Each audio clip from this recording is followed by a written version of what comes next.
तो चल थर्ड का थर्ड देखते हैं क्या है। थर्ड के थर्ड में है 1 डिवाइडेड बाय 1 माइनस 4 आयोटा। ये देखिए, इसमें से आपका जो प्राइम सबसे पहला उद्देश्य होता है कि आप डिनोमिनेटर में से आयोटा के टर्म को कैंसिल आउट करें।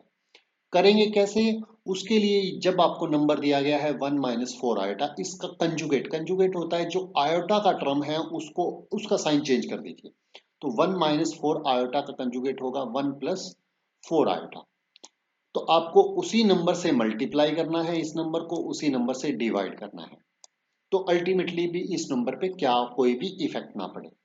इसी तरह इसी में दूसरा नंबर है 2 डिवाइडेड बाय 1 प्लस आयोटा। तो 1 प्लस आयोटा का कंजुगेट होगा 1 माइनस आयोटा। तो उसने इसी नंबर को आपने 1 माइनस आयोटा से मल्टीप्लाई किया और इसी से आपने डिवाइड किया, ताकि कोई भी ओवरऑल इफेक्ट ना पड़े। क्योंकि आप इसको कैंसिल आउट करेंगे तो 1 ही होगा, इसमें आप कर सकते हैं। इसी में हमने देखा कि यहाँ पे डिनोमिनेटर में है 5 प्लस आयोटा। तो आपको क्या करना है, सेम 5 प्लस आयोटा का कंजुगेट है 5 माइनस आयोटा से मल्टीप्लाई और डिवाइड। अब अब मोटा मोटा आप एक चीज देख लीजिए कि ये कंजुगेट से मल्टीप्लाई करने पे फायदा क्या होता है। अब आपके पास हम इसमें देखते हैं 1 माइनस 4 आयोटा और 1 प्लस 4 आयोटा में कि आपने 1 minus 4 iota into 1 plus 4 iota किया तो क्या होगा, ये आपका है a माइनस बी, ये है आपका a प्लस बी। तो a minus B into A plus B का फॉर्मूला क्या है, वो होता है A square minus B square. तो इस तरह से आपका 1 का स्केयर 1 और 4 आयोटा का स्केयर 16 आयोटा स्केयर बनेगा। तो 1 माइनस 16 आयोटा स्केयर। अब आयोटा स्केयर का वैल्यू क्या होता है, -1। तो ये आपका बन गया 1 प्लस 16। तो इस तरह से इस नंबर जो हम लेके चले उसमें से जो डिनोमिनेटर में आयोटा था वो खत्म हो गया, न्यूमरेटर में आ गया। इसी तरह हमने इसमें किया 2 डिवाइडेड बाय 1 प्लस आयोटा में किया। तो 2 इंटू, या आप इसमें देखिए 2 into 1 minus iota into 1 plus divided by 1 plus iota into 1 minus iota. तो ये 1 का square minus iota square. Iota square का वैल्यू क्या होता है आपका -1, इसलिए ये क्या बन गया 1 प्लस 1 2। इसी इसमें भी आपका जो न्यूमरेटर में जो डिनोमिनेटर में आपका आयोटा था वो न्यूमरेटर में चला गया।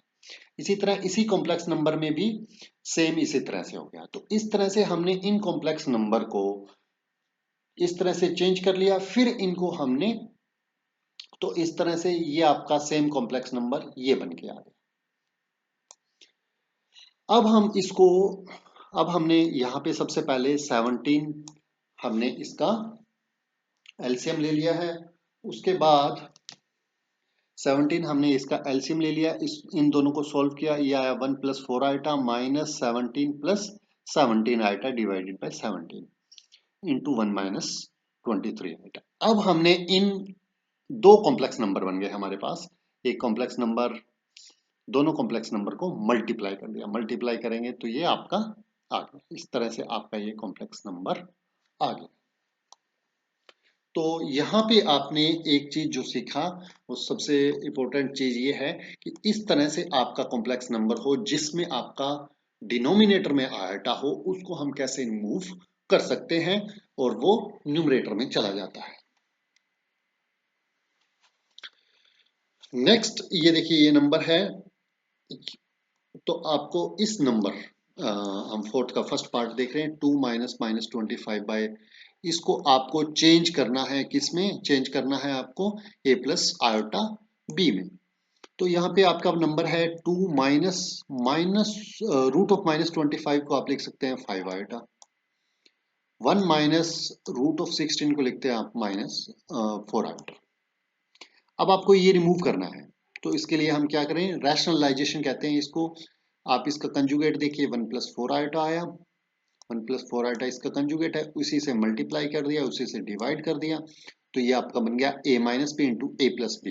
तो ये बन गया a माइनस बी स्केयर, 4 का स्केयर 16 आयोटा का स्केयर आयोटा स्केयर, तो 1 minus 16 iota square. Iota square का वैल्यू क्या बन गया 17। तो ये हम डिनोमिनेटर की बात करें। न्यूमरेटर में क्या हुआ, ये आपके पास एक ऊपर कॉम्प्लेक्स नंबर है, दूसरा ये कॉम्प्लेक्स नंबर है, इनको आपने मल्टीप्लाई किया, 2 इंटू ये बन गया 2 plus 8 iota minus 5 iota, 5 into 4 20 minus plus minus iota square minus 20 iota square का वैल्यू क्या होता है -1, इसलिए आप 2 प्लस 20 बन गया। 2 प्लस 20 कितना हुआ 22। यहाँ हुआ 8 आयोटा माइनस 5 आयोटा तो 3 आयोटा। तो इस तरह से ये कॉम्प्लेक्स नंबर बन गया 22/17 प्लस 3/17 इंटू आयोटा। इसी तरह से आप इस तरह का कॉम्प्लेक्स नंबर हो उसको आप सबसे पहले आपको क्या करना होगा कि इसमें ये जो नंबर है ये सेकंड में देखिए, सेकंड में ये जो नंबर है उसको आप a प्लस आइटा b की फॉर्म में ले आइए डिनोमिनेटर के, √3 plus √2 iota minus √3 minus iota √2। जब आप सब्ट्रैक्ट करेंगे तो अल्टीमेटली ये आपके पास जो नंबर रहा वो 2√2 आइटा आ गया। अब आप ऊपर देखेंगे तो क्या आ रहा है, a plus B minus a minus B आ रहा है, ये 3 का स्क्वायर माइनस आइटा 5 का स्क्वायर, तो आपके पास ये नंबर बन गया आ गया 14 आइटा। ये नंबर आया आपका 9 प्लस 4 14 डिवाइडेड बाय दिस। इसको हमने आयोटा से मल्टीप्लाई कर लिया, आयोटा से ही डिवाइड कर लिया। तो इस तरह से iota square minus 1 value put कर दिया, इस तरह से आपके पास ये वैल्यू ये बन गया। अब नेक्स्ट क्वेश्चन है find the additive inverse of 2 plus 3 iota square. a plus iota B A कोई नंबर हो उसका एडिटिव इनवर्स होता है, मतलब इसमें क्या जोड़े कि ये 0 बन जाए, उसका एडिटिव इनवर्स होता है -a माइनस आयोटा b। कि इस नंबर में एडिटिव इनवर्स का जो कंसेप्ट है वो ये कहता है कि उस नंबर में हम क्या जोड़ें ताकि ये नंबर है वो 0 बन जाए। तो यहां आपके पास कोई भी कॉम्प्लेक्स नंबर हो a प्लस आयोटा b, उसमें यदि हम उसी को माइनस करके जोड़ दें तो 0 बनता है। तो सबसे पहले यहाँ पे कॉम्प्लेक्स नंबर है 2 प्लस 3 आयोटा का स्क्वायर, इसको आपको कन्वर्ट करना होगा a प्लस आयोटा b की फॉर्म में। तो z 2 प्लस 3 आयोटा का स्क्वायर है, स्क्वायर करिए 4 plus 9 iota square plus a plus b का स्क्वायर होता है a square plus b square plus 2ab। तो 4 का स्क्वायर 2 का स्क्वायर प्लस 3 आयोटा का square 9 plus 2ab plus 2 into 3 iota 12 iota. तो ये बन गया आपका 4 माइनस 9 प्लस 12 आटा, 4 माइनस 9 माइनस 5 प्लस 12 आटा। अब ये आपका कॉम्प्लेक्स नंबर बन गया, इसका एडिटिव इनवर्स निकालना है तो इसको माइनस कर दीजिए, मतलब पूरे नंबर को माइनस से मल्टीप्लाई करेंगे तो 5 माइनस 12 आटा इसका एडिटिव इनवर्स होगा। नेक्स्ट है आपका मल्टीप्लिकेटिव इनवर्स निकालना। मल्टीप्लिकेटिव इनवर्स निकालना कि आपके पास एक कॉम्प्लेक्स नंबर मान लो z है, उसको किस से मल्टीप्लाई करें कि 1 आ जाए, तो उसके लिए होता है 1/z। तो आपको अल्टीमेटली जैसे कि ये आपका है 7 प्लस √7i, उसमें आपको कॉम्प्लेक्स मल्टीप्लिकेटिव इनवर्स होता है 1 डिवाइडेड बाय 1/7 प्लस √7i। इसको आप इसी के कंजुगेट से मल्टीप्लाई कर लीजिए, इसी के कंजुगेट से डिवाइड कर दीजिए, सोल्व कर दीजिए, ये आपका होगा, ये बन गया आपका मल्टीप्लिकेटिव इनवर्स उस कॉम्प्लेक्स में।